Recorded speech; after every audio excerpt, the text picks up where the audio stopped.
When we talk about people who die from suicide, the number one reason that people die from suicide is untreated depression. People experience depression for a number of reasons. There's life situations that happen, there's environmental situations that happen. Some people, for depression is fleeting. For some people, it's a lifelong challenge that they will experience. Some of it is genetic. So when I was 9 years old, my grandma was my best friend, and when she died suddenly, it wreaked havoc on everything I thought I knew about myself and my life and my family. Through 6th grade, it started to get worse and worse, and I started to feel very suicidal and feel very invisible and insignificant. And so the summer before my sophomore year in high school, I was home alone, and I was like, this is it, I'm gonna do it today, because I'd always made plans, but I'd never followed through with them. I called my mom and I was like, I think I'm gonna really do something stupid. I don't feel good, I really don't feel good. I feel awful. And she was like, it's okay, I'll be home in 20 minutes, it's gonna be fine, I'll be right there. And I couldn't hold out, I couldn't do it. And she made me promise I wouldn't do something stupid, and I promised, and I broke it 10 minutes after that. Suicide is the 10th leading cause of death in the United States. For our young people, ages 10 to 24 years old in the US, it's the 2nd leading cause of death. Here in the state of Colorado, it's the number 1 thing that kills our young people 10 to 24 years old. Before AJ died, I knew he was sad and I knew he was going through things, but I never thought it was to the point where he couldn't take it anymore.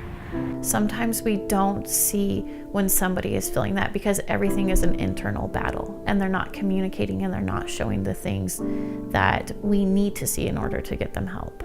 I was talking to AJ a week before he died, and I didn't notice anything different. It was always, I'll see you, because we had the same first hour class together. I was like, I'll see you then, I'll see you then, and it was always, I never thought.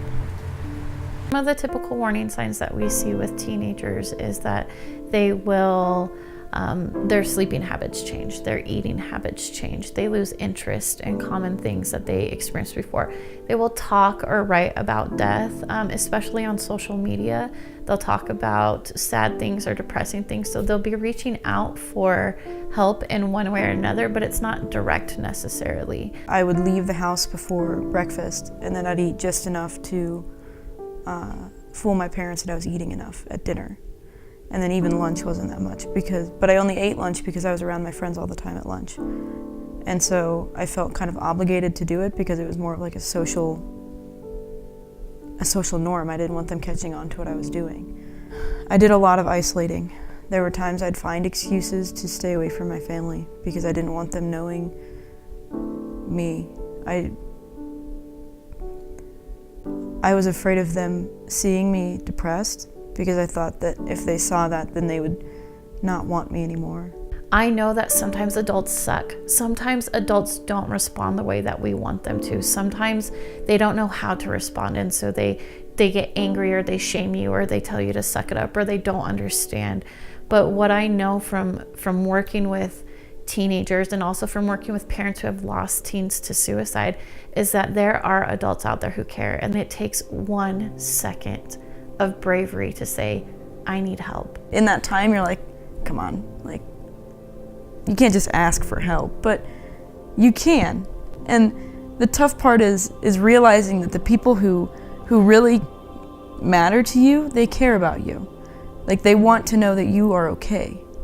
And that may not be a family member, but that is a teacher or a school counselor or a friend. Counselors care, and teachers care, and all your friends, they care. People going to therapy and supporting each other and being comfortable talking in their feelings, I think could save a lot of lives at the end of the day.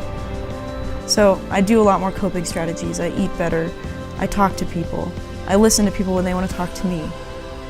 At one time I was journaling. I journaled a little better than I do now. But I cope, and I find small things to be happy about, and I create my own happiness. It gives me hope for what I can go through next.